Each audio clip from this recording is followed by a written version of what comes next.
Boa noite, pessoal. Vamos lá.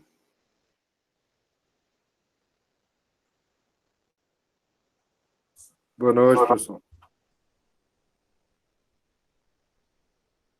Estão todos aí? Juliana, Edilson.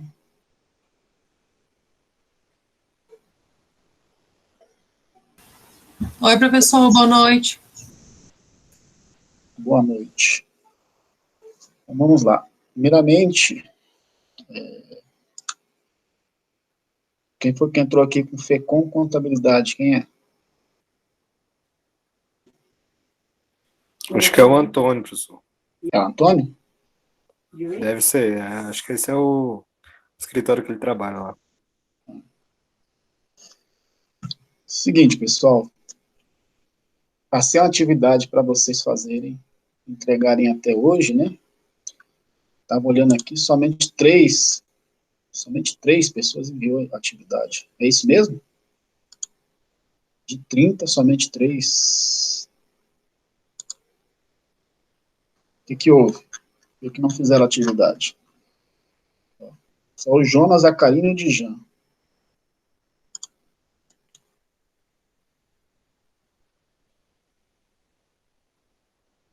Por que não fizeram a atividade aí? Edilson, Sam, Juliana, Rayana, Andréia, Raquel.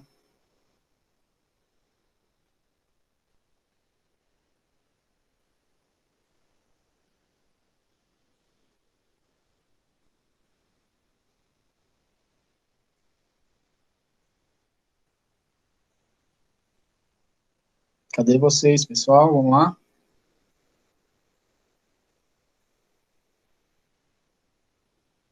Estão me ouvindo aí eu falar, não? Sim, professor, sim. Eu fui deixando para fazer depois, acabou que eu não dei conta de fazer no prazo. Procrastinei mesmo, infelizmente. Ok.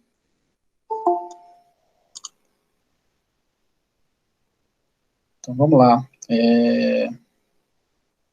Realmente, somente 3, né, fizeram essa atividade, então, eu quero que vocês se dediquem mais aí para fazer as atividades. E aí eu vou pedir para vocês, quem não fez essa atividade aí, terminar essa atividade e enviar para mim.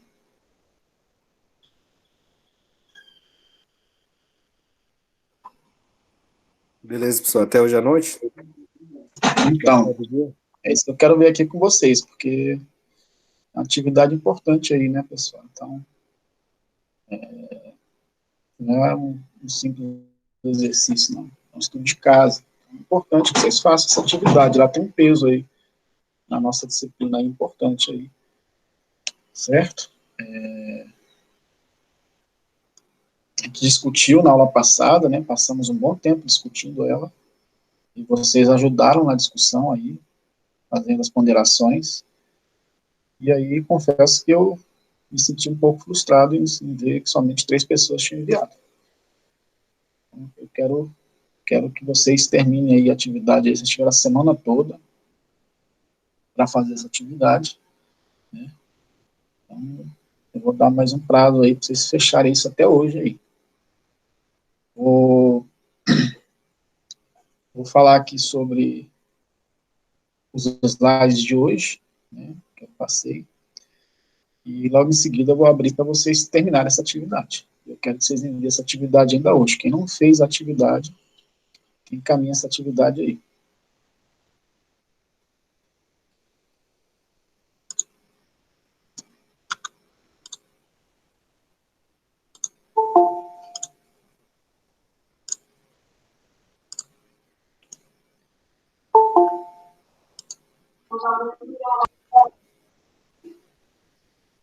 Beleza? Conseguiu ouvir o que eu estava falando, Edilson? Você saiu, voltou aí. Oi, professor. Você conseguiu ouvir o que eu estava falando sobre atividade? Não, caiu aqui a conexão. Vou falar aí, para terminar aqui, né? Sim, e poucas pessoas fizeram, né? E eu quero que vocês terminem essa atividade aí, até porque a gente ficou um bom tempo na aula passada discutindo sobre ela. Então, assim, eu fiquei bem decepcionado com a quantidade de arquivos que eu recebi, somente 3. Então, eu preciso mais empenho aí da parte de vocês aí. Vocês tiveram a semana toda para fazer, não tem justificativa, né? A verdade é essa. Tem que fazer a atividade. A atividade foi feita para, né, ser feita, entregue.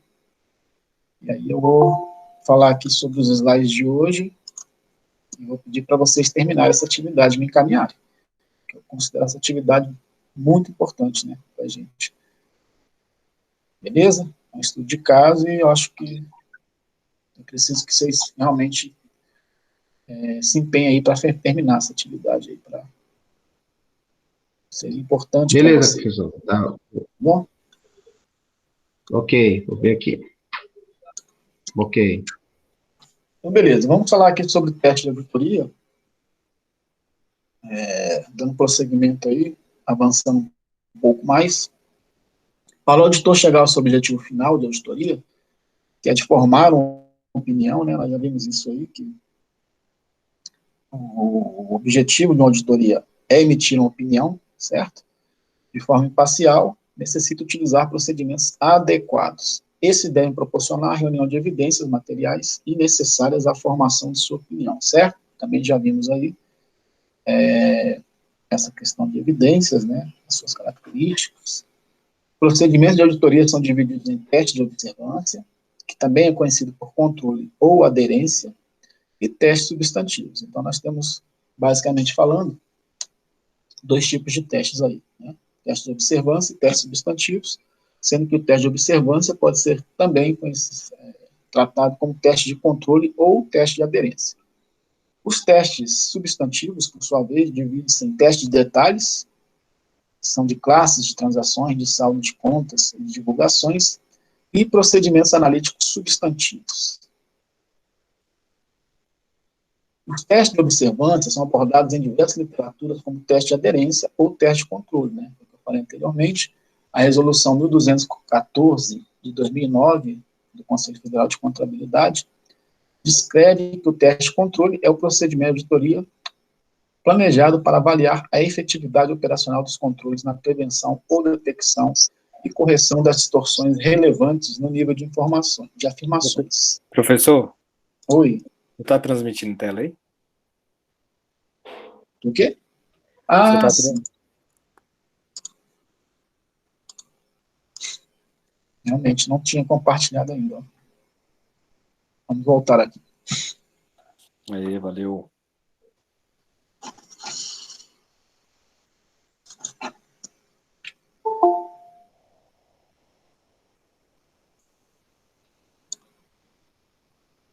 Bem, então, galera, eu estava falando aqui para vocês que a gente vai falar sobre o teste de auditoria, né, que são testes que são utilizados aí no processo de formação de opinião do auditor. E aí nós temos 2 tipos de testes diferentes, que são os testes de observância, que também é conhecido como teste de controle e aderência, né, e os testes substantivos, dividindo-se em testes de detalhes e procedimentos analíticos substantivos. Os testes de observância são abordados em diversas literaturas como teste de aderência ou teste de controle. E a resolução do 1214/2009 descreve que o teste de controle é o procedimento de auditoria planejado para avaliar a efetividade operacional dos controles na prevenção ou detecção e correção de distorções relevantes no nível de afirmações. Então, a primeira coisa que a gente tem que lembrar é o seguinte, se colocar no lugar sempre pensando em situações práticas, né, se colocando no lugar do auditor. Imagine que nós estamos aí, com esse estudo de caso aí, que nós conversamos na aula passada, né, e nós somos uma equipe de auditoria, e aí a gente precisa, antes de ir a campo, fazer a verificação dos controles, certo? Quais são os controles existentes em relação ao objeto a ser auditado, e se esses controles eles estão sendo efetivamente utilizados. Para que serve por isso que chama até de observância, né? Para que serve essa observação? É uma observação prévia. É justamente para se ter a noção da quantidade de procedimentos de auditoria que serão necessários em razão daquela auditoria. Um ambiente onde seja encontrado aí testes, melhor dizendo, sistemas de controle, né, eficazes, eficientes, esses ambientes tendem a apresentar menores problemas. E aí, obviamente, uma vez verificado que existe um sistema de controle implantado naquele ambiente a ser auditado, e esse sistema de controle ele vem realmente sendo executado de forma satisfatória, isso já dá uma segurança a mais para o auditor, no sentido de que ele não necessita fazer testes muito abrangentes, certo? Ele já vai com uma certa convicção, não só, quando eu falo ele, né, eu falo a equipe como um todo, né, a equipe já vai com certa convicção de que existe uma grande probabilidade ali de haver poucos problemas, tendo em vista que já existe um sistema de controle, de prevenção de erros, né, que é utilizado na sua efetividade, e isso, com certeza, diminui a potencialidade de possíveis inconformidades e irregularidades, né, nas evidências a serem encontradas, certo? Então, esse teste ele é de extrema importância. Por quê? Ele define a extensão do quantitativo de ferramentas a serem utilizadas, de documentos a serem avaliados, de universo de amostragem que vai se utilizar na auditoria, pela equipe de auditoria. Certo? Uma empresa que, por exemplo, não apresente um sistema de controle nas suas atividades, nas suas rotinas, essa empresa está evada aí de grandes possibilidades de irregularidades ocorrendo no seu dia a dia. E aí, nesse caso, óbvio, sobra para quem? Para a equipe de auditoria.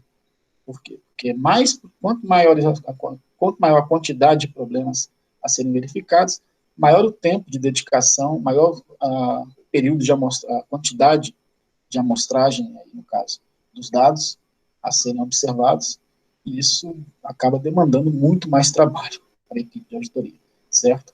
Então, esse dimensionamento da extensão do trabalho, né, que vai ser executado, depende da avaliação que se faz, essa avaliação prévia que se faz através do teste de observância, ou chamado teste de controle ou aderência. Ok? Então, esse é o primeiro passo que nós temos aí, no momento em que se pensa em se fazer uma auditoria em qualquer tipo de trabalho, seja operacional, seja financeiro, seja de conformidade, independentemente do escopo da auditoria, é importantíssimo que se faça essa avaliação prévia. Está claro isso para vocês? Sim, professor, ficou claro. Sim.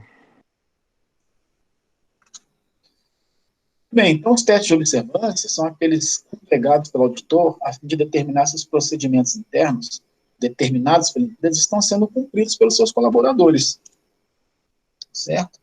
Então,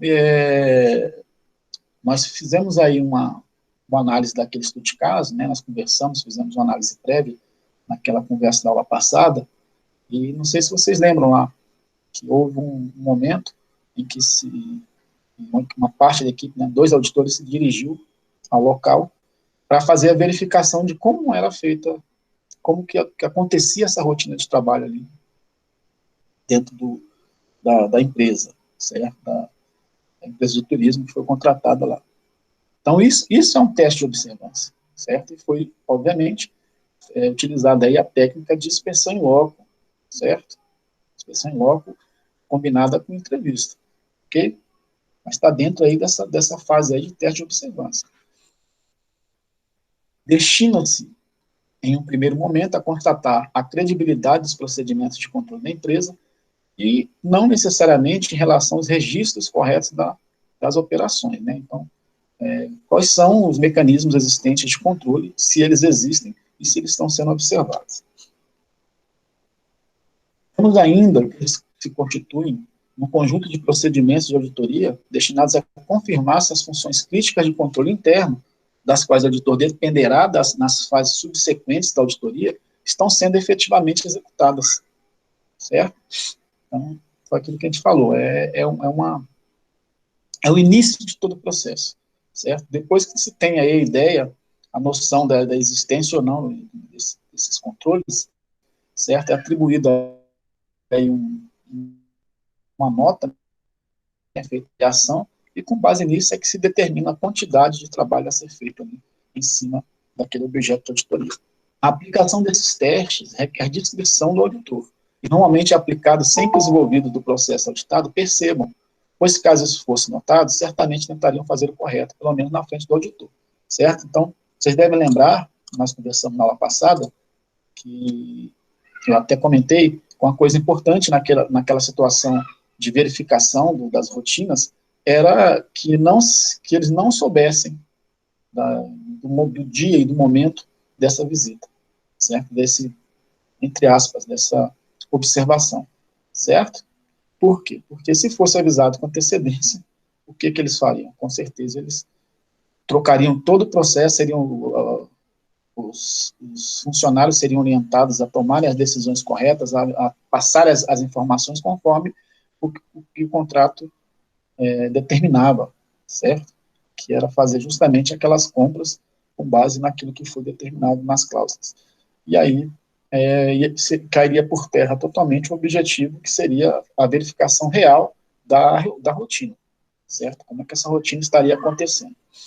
Então, quando a gente fala aí em descrição do auditor, é no sentido de não deixar que isso venha à tona, né, antes do ocorrido, certo? Porque, óbvio, o auditado, ele sempre vai tentar consertar a situação a seu favor, certo? Então, se ele vem cometendo qualquer tipo de irregularidade, no momento que ele sabe que ele vai passar por um processo de auditoria, ele tende aí a tentar não cometer os mesmos erros, né? E isso pode acabar influenciando, obviamente, na análise que se faz dessas rotinas.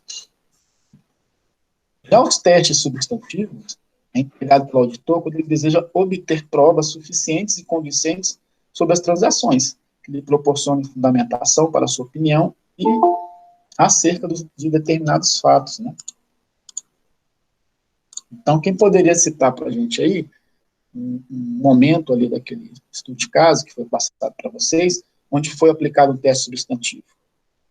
Quem poderia citar?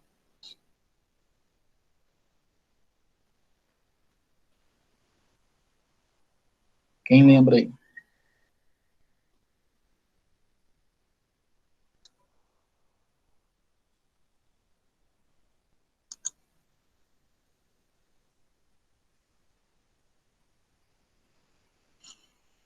Vocês estão aí mesmo, gente?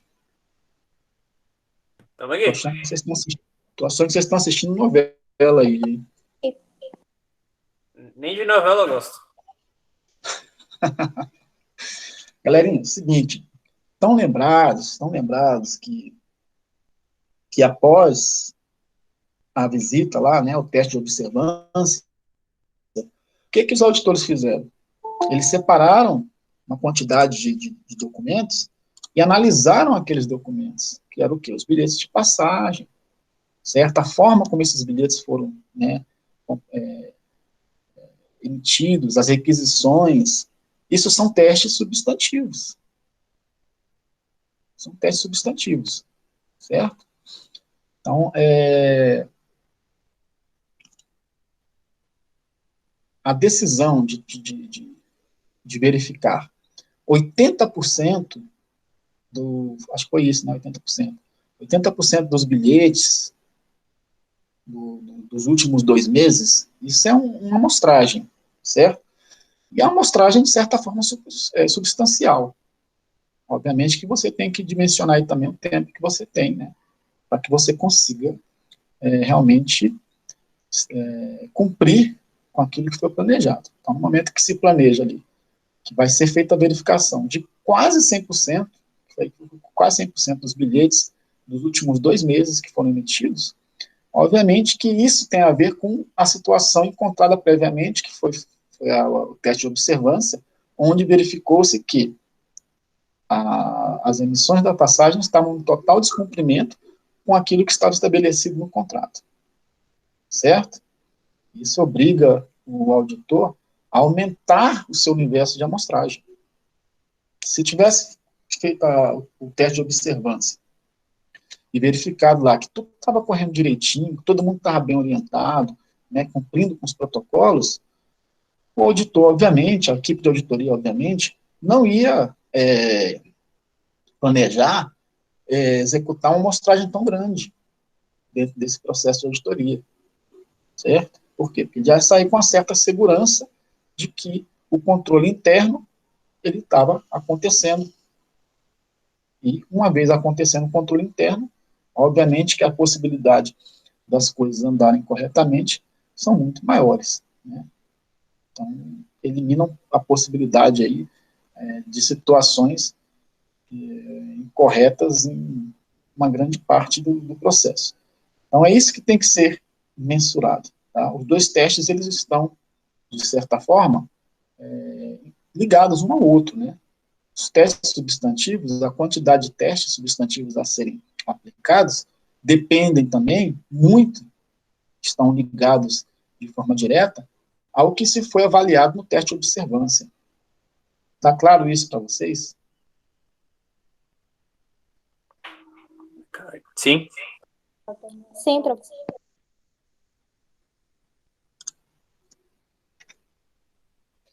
Então, quais são os objetivos desses testes substantivos? Nós temos diversos objetivos aí, ó. Existência real, que as transações comunicadas, registradas, realmente tenham ocorrido, né? A verificação da existência real de transações, que a gente sabe que muitas vezes o sistema, né, e o papel aceita tudo, mas será que aquilo realmente ocorreu? Tem que ser verificado. Isso é um dos objetivos.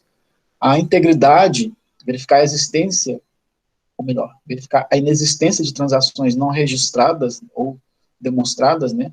Além de se verificar o que existe, verificar se existem coisas que não foram devidamente registradas, certo?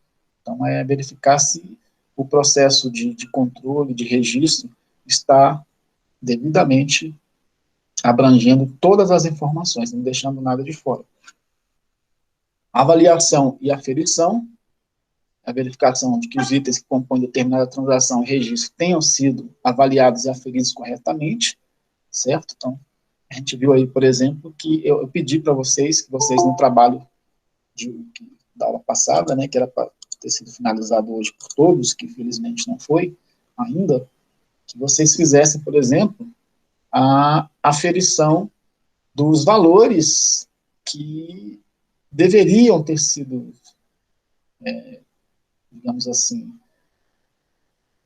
gastos, né, com a aquisição das passagens, certo? Os valores consumidos ali no processo. E aí a diferença entre o valor que foi gasto e o valor que deveria ter sido gasto é, obviamente, um potencial prejuízo ocorrido, né? Eu vou pedir para vocês calcularem o prejuízo também. Beleza? Então, um dos objetivos também é aplicar teste nesse sentido. Divulgação de que as transações e registros tenham sido corretamente divulgados, né? Então, nós sabemos aí que existem, somente na situação de empresas capital aberto, importantíssimo que os eventos sejam divulgados corretamente aos investidores. No caso de empresas públicas também, essa divulgação é importantíssima, certo? Se for um caso de uma empresa de capital fechado, uma empresa limitada, talvez não seja tão necessário, ainda que nós tenhamos aí a questão da divulgação por parte dos seus usuários internos, né? Eles têm interesse também no conhecimento disso. Perfeito? Mas isso diz respeito muito mais a esse tipo de situação, onde as empresas são obrigadas a fazer aí essa divulgação desses registros para pessoas, usuários interessados. Extensão dos exames de auditoria. Renomados autores de auditoria têm debatido sobre a extensão dos exames que devem ser realizados. No entanto, não há conclusões pacíficas no que tange à abrangência dos testes. Então, é o seguinte, existe um roteiro específico para cada situação no que tange a quantidade de testes que precisam ser aplicados num determinado tipo de auditoria não existe, né? Não existe. Isso aí é uma coisa que a equipe de auditoria vai discutir e vai definir qual é a extensão desses exames, né? Não tem um roteiro, um cálculo que se faça para se determinar a extensão. Você pode até utilizar de ferramentas estatísticas para determinar essa extensão, ferramentas matemáticas, né? Enfim, diversas ferramentas aí que podem estar auxiliando no sentido de trazer para você aí um auxílio no momento que você decide qual seria a extensão desses exames. Mas não existe nada estabelecido como protocolo geral para todos, certo? O fato é que a equipe tem que decidir isso em conjunto. E qual vai ser o quantitativo de dados a ser avaliados, certo? De dados, ou enfim, de rotinas, seja qual for o tipo de ferramenta a ser, ou de objeto a ser avaliado, né? A extensão desses exames depende de uma série de variáveis que influenciam nos exames de auditoria, tais como número de transações, número de auditores, tempo de auditoria, relevância dos itens e foco da auditoria, né? Além de outros. Então, esses são os principais. Óbvio, né, gente? Imagina só, você tá lá, você tem uma equipe de 3 auditores.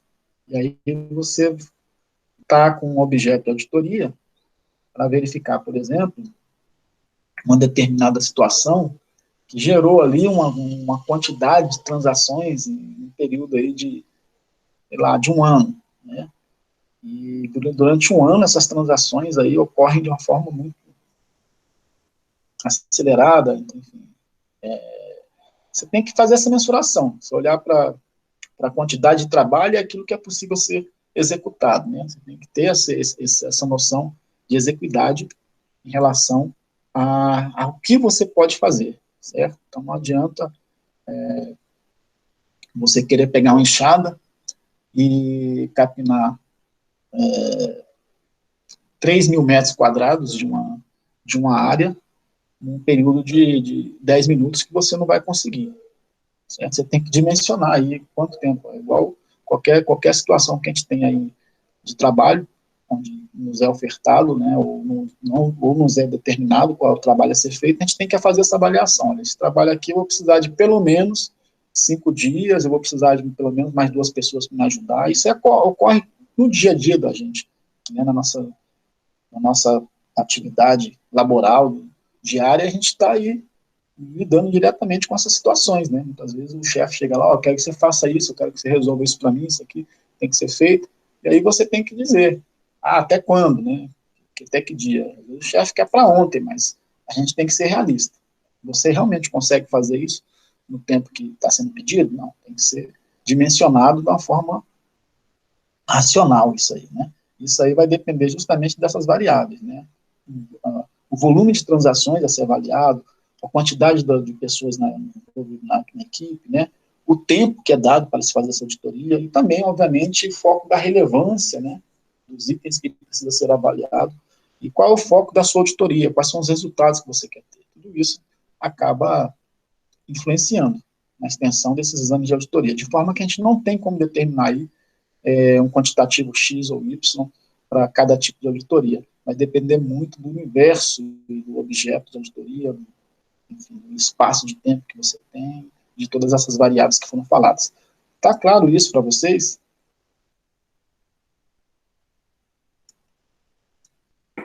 Sim, professor, ficou claro.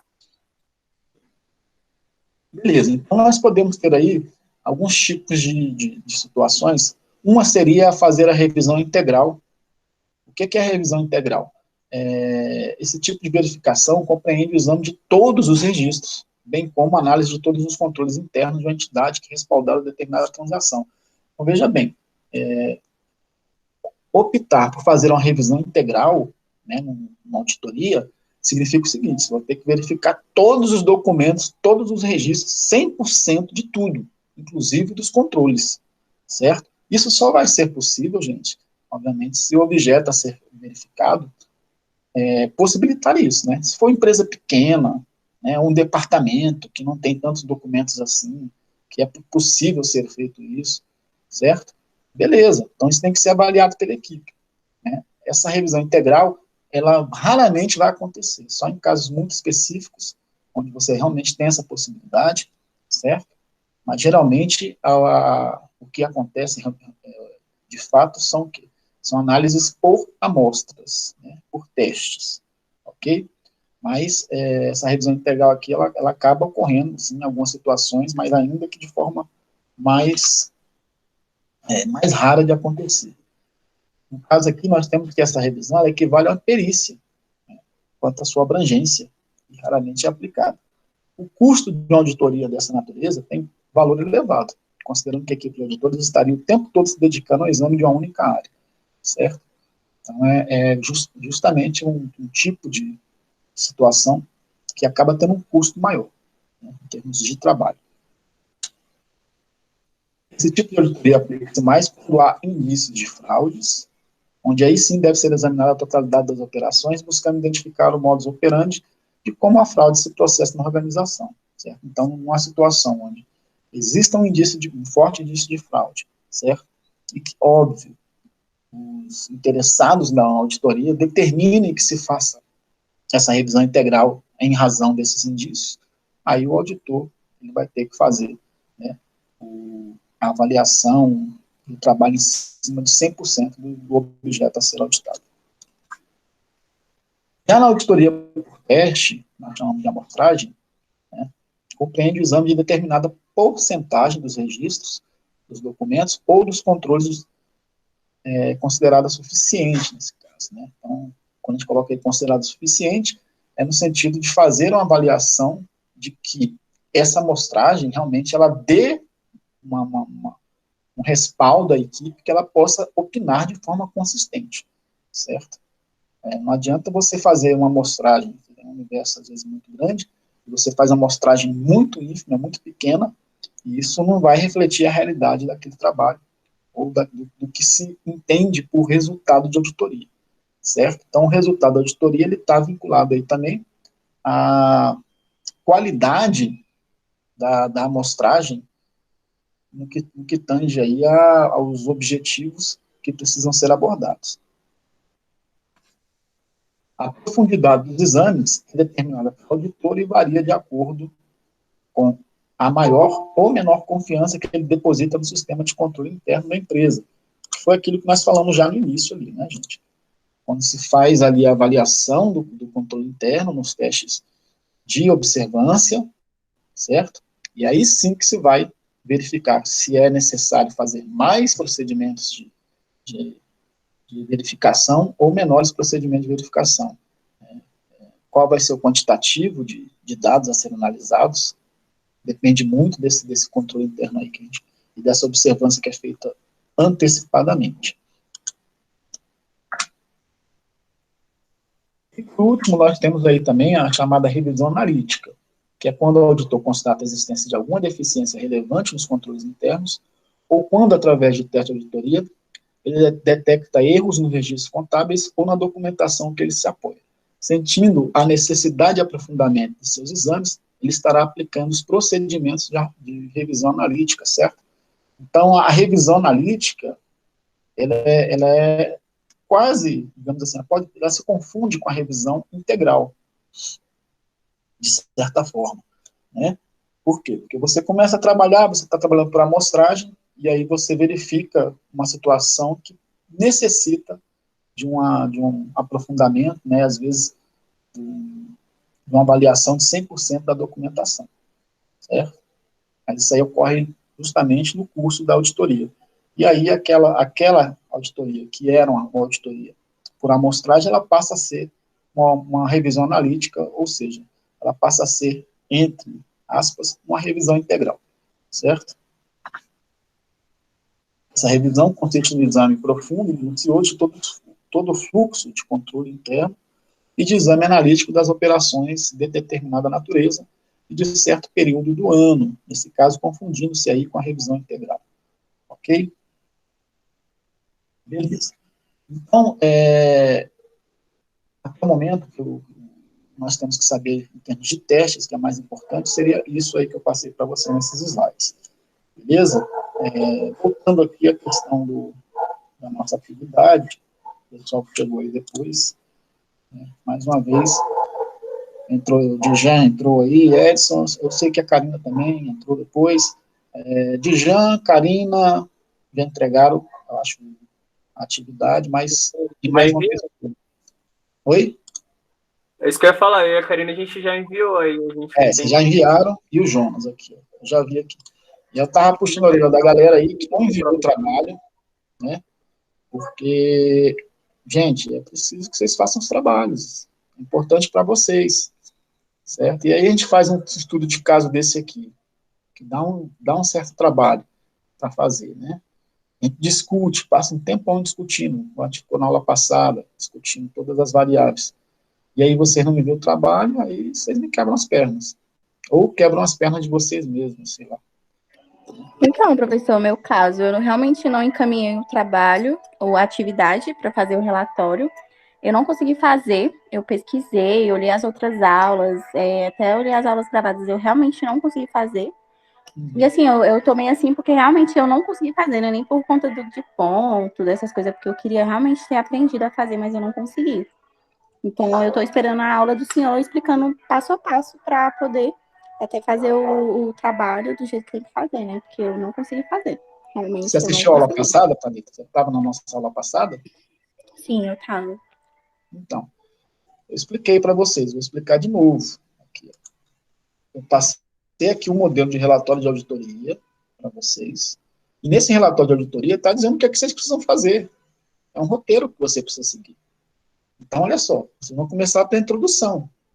Vocês imaginam o que vocês precisam fazer aqui. Vocês vão pegar isso aqui, relatório de auditoria, introdução. A introdução deve conter os seguintes dados de forma resumida, dentro da seguinte estrutura. Nome do órgão ou da entidade, da motivação para a realização da auditoria e do período da sua realização. Certo? Então, qual é o órgão que está fazendo a auditoria? Secretaria de Saúde do Distrito Federal. Certo? Qual é a motivação para a realização da auditoria? Verificação de conformidade e execução do contrato da Secretaria de Saúde e a empresa Ibanez-Tour, né? Qual o período da realização lá? Aí tem que olhar lá a data lá que está abrangendo, certo? Quais são os dados do auditado? Identificação do órgão ou entidade. Quem é o auditado aqui, gente? Ibanez-Tour. Contextualização, breve história sobre o objeto auditado. Aí tem que pegar, tudo isso já está lá, se você pegar, por exemplo, estudo de caso aqui, ó, né? Vixe, errei. Então, nós temos aqui, ó, tá tudo aqui dentro disso aqui para você ir buscando, né? Escopo. Descrição das áreas, controles, sistemas, atividades e práticas a serem auditadas, extensão e profundidade dessa verificação, certo? Então, qual vai ser a área que vai ser auditada aqui dentro dessa empresa, certo? A área de aquisição de passagens, né? Qual vai ser a área que vai ser auditada além da área de aquisição de passagem? A área de requisição das passagens também faz parte do processo. Nós temos aqui, basicamente, um sistema onde passagens são requisitadas pela Secretaria de Saúde e passagens são emitidas pela Ibanez-Tour. Então, nós temos, basicamente, duas áreas aqui envolvidas. Não mais do que isso, certo? Quais são os controles aqui existentes, certo? Então, eu até falei para vocês podem até criar situações, se vocês acharem aumentar situações, mas não quiser também, ficar só em cima do que foi colocado lá no estudo de caso, beleza.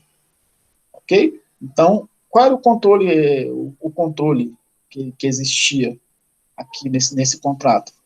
De acordo com o teste que foi feito, o teste de observância, nós comentamos sobre isso, nós discutimos, a empresa ela não tinha nenhum tipo de controle. O único controle existente é o quê?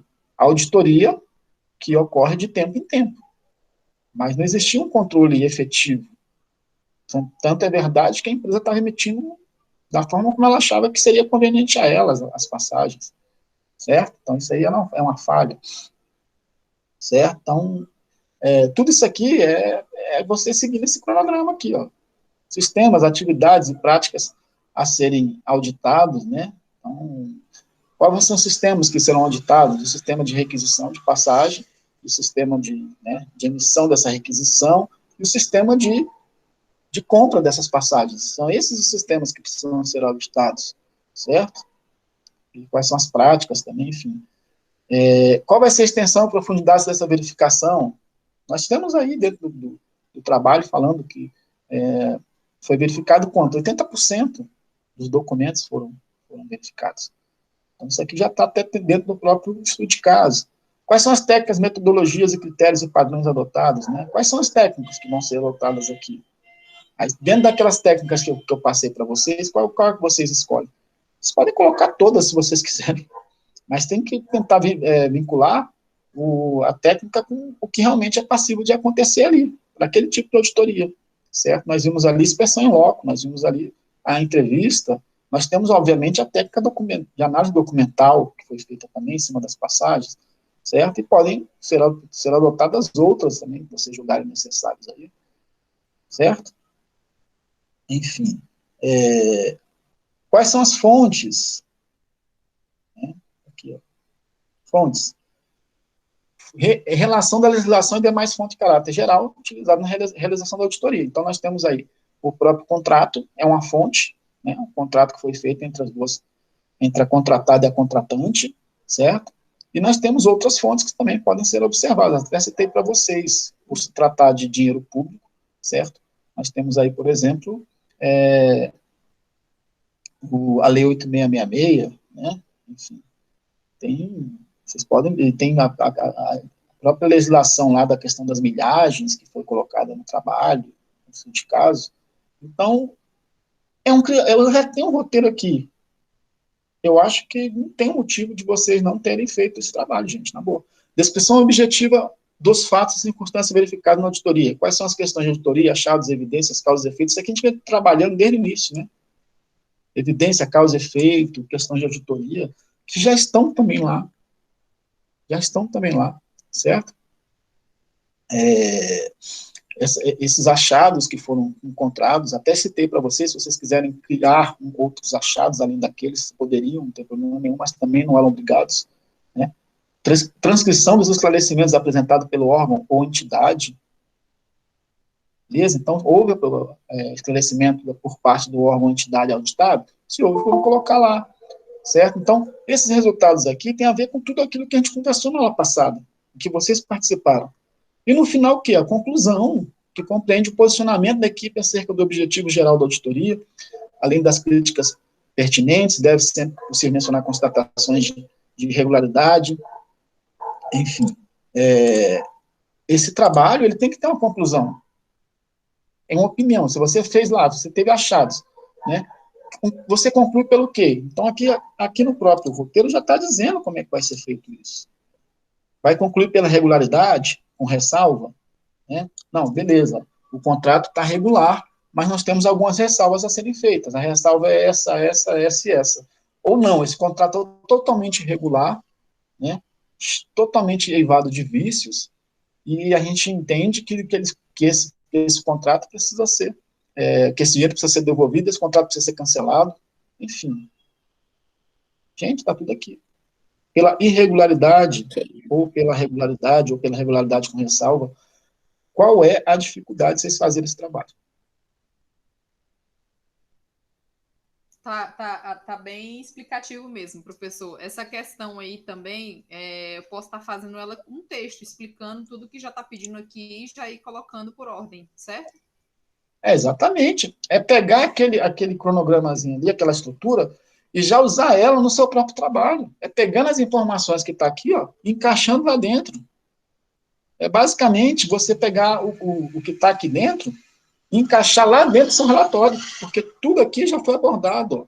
Se quiser acrescentar algo a mais, a única coisa que eu pedi para vocês fazerem, além do que já está aqui, que era pegar isso aqui, passar para o relatório, fazer em forma de relatório, era o quê? Vocês verificarem qual é o valor do prejuízo, do potencial prejuízo, se é que ele existe aqui. Se vocês entenderem que houve prejuízo, eu acho que vocês devem ter entendido isso, porque a gente já discutiu isso, né? Qual foi o valor desse prejuízo? A única informação que eu pedi, além que vocês colocassem de fato, né? O resto, se vocês quisessem colocar alguma coisa a mais, ficasse a critério de vocês. Aí vai da visão de cada um. Ok, gente? Então, assim, eu entendo perfeitamente que vocês têm algumas dificuldades, mas vocês precisam colocar, quando se trata de qualquer trabalho, principalmente quando trabalha em auditoria, tem que se colocar a mão na massa. Não pode ficar sempre esperando a correção da atividade. Ah, eu não vou esperar, não vou conseguir fazer. Vou esperar. Vai lá e coloca, tenta fazer. Tenta fazer.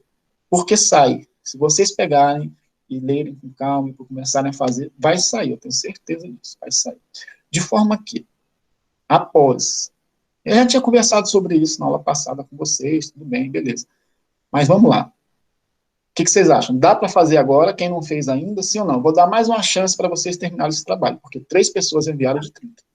Dá Sim, professor, dá. Sim, é isso que eu Ok. com o senhor, porque assim, eu comecei, mas eu achei assim, eu vou enviar um trabalho, tudo errado, aí eu nem finalizei. Aí, se eu der uma chance aí para a gente finalizar, seria interessante.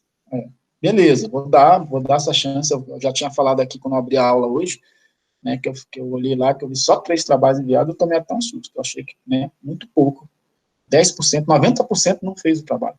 Então, como é um trabalho que eu acho muito interessante, que é um estudo de caso, eu acho que isso coloca vocês, de certa forma, dentro daquilo que se entende em termos de praticidade, não ficar só na teoria, gente. Porque teoria é fácil, eu vou aqui falando aqui, todo mundo, não, beleza, entendi. Mas colocar em prática é o mais importante, né? Para que vocês consigam evoluir como profissionais. Então, vou fechar aqui, nós temos aqui um período agora de tempo. Vou deixar aqui para vocês, eu quero que vocês terminem esse trabalho. Quem não terminou, me envie ainda hoje.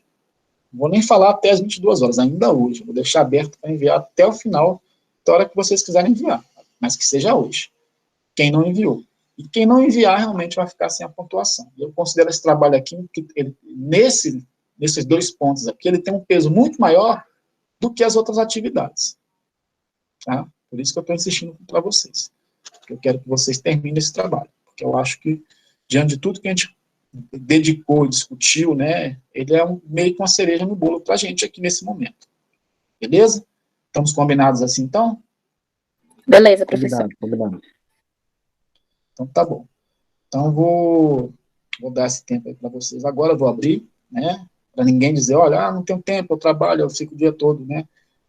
Estou dando um período de aula aqui para vocês terminarem o trabalho. Quiserem avançar um pouquinho além, eu vou dar esse prazo também, fica à vontade. Se conseguir terminar até as 10, beleza.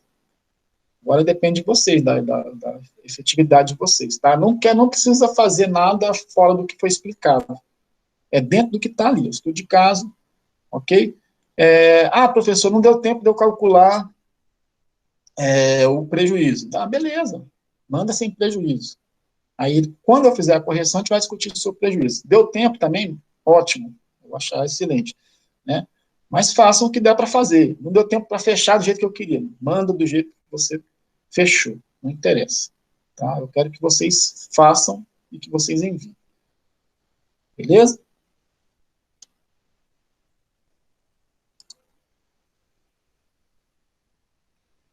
Então é isso. Eu vou dar aqui, vou abrir esse período e vou deixar fazer a nossa chamada somente depois do intervalo. Tá bom? Quando der aqui às 20 horas e 55 minutos, vocês podem sair para o intervalo sem problema nenhum, certo? E às 21h10 volta de novo para fazer o trabalho. Fica a critério de vocês. O fato é que vocês estão em casa, vocês precisam administrar o tempo de vocês aí. Às 22 horas, até as 22 horas, quem tiver mandar o trabalho, beleza. Não terminou? Tentem enviar até a hora que vocês puderem. Eu vou deixar aberto para enviar até a meia-noite. Tá? Obviamente que eu não quero que ninguém fique até a meia-noite fazendo trabalho. Então, estou dando tempo para vocês, justamente para vocês não terem que passar das 22 horas. Beleza? Então, agilizem aí, sejam eficientes e terminem o trabalho. Tá bom, professor, obrigada. Eu não fiz mesmo, aliás, eu nem tentei, né? Por causa da correria, a gente tá de mudança lá no escritório e tá, nossa, uma loucura. Aí eu nem tentei, nem tive tempo. Mas Não, como você vai dar aí um tempinho, aí eu agradeço muito, viu? Vou tentar tá fazer agora. Vai lá, valeu, Kiss. Então, tá bom, gente. Então, qualquer coisa, eu estou por aqui. Podem começar aí.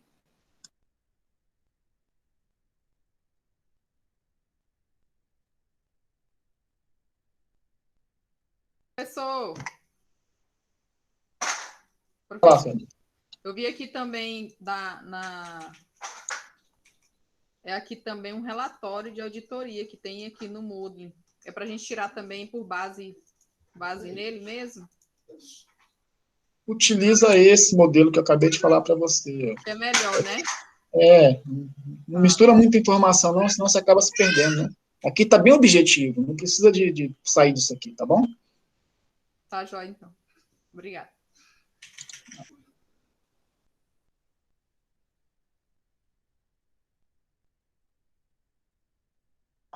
Ele falou que